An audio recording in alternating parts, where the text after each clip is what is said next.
ತಾಲೂಕಿನ ಸರ್ವತೋಮುಖ ಅಭಿವೃದ್ಧಿಗೆ ಸ್ಥಳೀಯರು ಪಕ್ಷಾತೀತವಾಗಿ ಸಹಕರಿಸಬೇಕಿದ್ದು, ಅಭಿವೃದ್ಧಿ ವಿಷಯದಲ್ಲಿ ರಾಜಕೀಯ ಎಳೆ ತರಬಾರದು ಎಂದು ಶಾಸಕ ಎನ್ ಗೋಪಾಲಕೃಷ್ಣ ತಿಳಿಸಿದರು.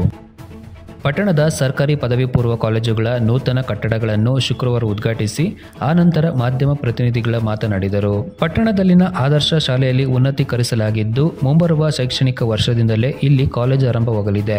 ಇದರ ಮೂಲಭೂತ ಸೌಕರ್ಯಗಳ ಅಭಿವೃದ್ಧಿಗಾಗಿ ಈಗಾಗಲೇ 55 ಲಕ್ಷ ರು ಅನುದಾನ ಮಂಜೂರಾಗಿದೆ.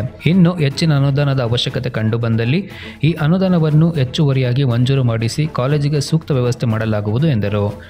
ಪಟ್ಟಣ ವ್ಯಾಪ್ತಿಗೆ 13.41 ಕೋಟಿ ರು ಯುಜಿಡಿ ಅನುದಾನ ಮಂಜೂರಾಗಿದೆ. ಈ ಸಂಬಂಧ ನಾನು ಎಂಡಿ ಜಯರಾಮ್ ಬಳಿ ಅನೇಕ ಬಾರಿ ಚರ್ಚಿಸಿ ವಂತಿಗೆಯ ಶೇಕಡ 60ರ ಪ್ರಮಾಣದ ಅನುದಾನವನ್ನು ಮಂಜೂರು ಮಾಡಿಸಿದ್ದೇನೆ. ಇದೇ ಮಾದರಿಯಲ್ಲಿ ಕ್ಷೇತ್ರ ವ್ಯಾಪ್ತಿಯ ನಾಯಕನಹಟ್ಟಿ ಪಟ್ಟಣ ಪಂಚಾಯಿತಿಗೂ ಇಷ್ಟೇ ಪ್ರಮಾಣದ ಅನುದಾನ ಬಿಡುಗಡೆಯಾಗಿದೆ ಎಂದರು.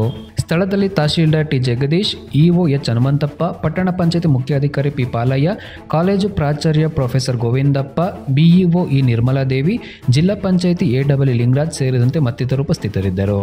ವರದಿಗಾರ Rudresh, A to Z news, Molakalmuru.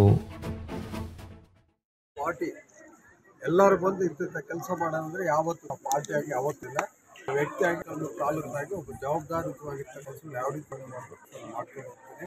ಸಾರ್ವಜನಿಕರ ಕೊಟ್ಟರು ಕೂಡ ಇನ್ನೊಂದು ಕೆಲಸ ಭಾಗದಲ್ಲಿ ನಾವು ಮಾಡ್ಬೋದು. ಸಾರ್ವಜನಿಕರ ಕೆಲಸ ಬೇರೆ ತಾಲೂಕುಗಳಲ್ಲಿ ಕೊಟ್ಟಂಗೆ ನಮ್ಮ ತಾಲೂಕಿನಲ್ಲಿ ಕುಂಠಿತ. ಇಲ್ಲಿ ಭಾಳಷ್ಟು ಸಹಕಾರ ಇರಲ್ಲ, ಪ್ರತಿಯೊಂದಕ್ಕೂ ಪಾರ್ಟಿನೇ ಅಡ್ಡ ತರ್ತಾರೆ. ಈ ಪಾರ್ಟಿ ತರ್ತ ಹಿಡ್ಡಲ್ಲಿ ಮಾಡಿಸಿಕೊಂಡು ನಾವು ಒಂದು ಮುಂದೆ ಹೋಗೋದಕ್ಕೆ ನಮಗೆ ಹಿನ್ನೆಲೆ ಆಗ್ತಾ ಇದೆ. ಅದಕ್ಕೋಸ್ಕರ ಎಲ್ಲ ಸ್ನೇಹಿತರು ನಾವು ಕೇಳೋದಷ್ಟೇ, ಪಾರ್ಟಿ ಅವ್ರು BJP ಆಗಿರಲಿ, JDS ಆಗಿರಲಿ, ಯಾವ ಪಾರ್ಟಿ ಆಗಿರಲಿ, ಎಲ್ಲರೂ ಒಗ್ಗಟ್ಟಾಗಿ ಊರಿಗೋಸ್ಕರ ಮಾಡ್ತಕ್ಕಂಥ ಕೆಲಸ ಸಹಕಾರ ಕೊಟ್ಟಿದ್ದ ದಿನಗಳು ಒಳ್ಳೆ ಕೆಲಸ ಮಾಡ್ತೀವಿ. ಒಬ್ಬ ಶಾಸಕನಾಗಿ ಮತ್ತು ಸ್ಟೇಟ್ ಗೌರ್ಮೆಂಟು ಒಂದಕ್ಕಿಂತ ಸೆಂಟ್ರಲ್ ಗೌರ್ಮೆಂಟ್ ಅವರು 40%, 60% ನಮ್ಮದು ಸ್ಟೇಟ್ ಗೌರ್ಮೆಂಟ್. ಈಗಾಗಲೇ ಅದು ಸ್ಯಾಂಕ್ಷನ್ ಆಗಿದೆ, ಬ್ಲೂ ಪ್ರಿಂಟ್ ಕೂಡ ಕ್ಲಿಯರಾಗಿ ಅಪ್ರೂವ್ ಆಗಿದೆ. ಈಗ ನಾಳೆ 8ನೇ ತಾರೀಕು ಅದನ್ನು ನಾವಿಲ್ಲಿ ಭೂಮಿ ಪೂಜೆ ಮಾಡ್ತೀವಿ. ಭಾಳ ದಿವಸದಿಂದ ನೆನೆಗುದಿಗೆ ಬಿದ್ದಿತ್ತು, ಎಲ್ಲ ಮೂಲ ಗುಂಪಾಗಿತ್ತು.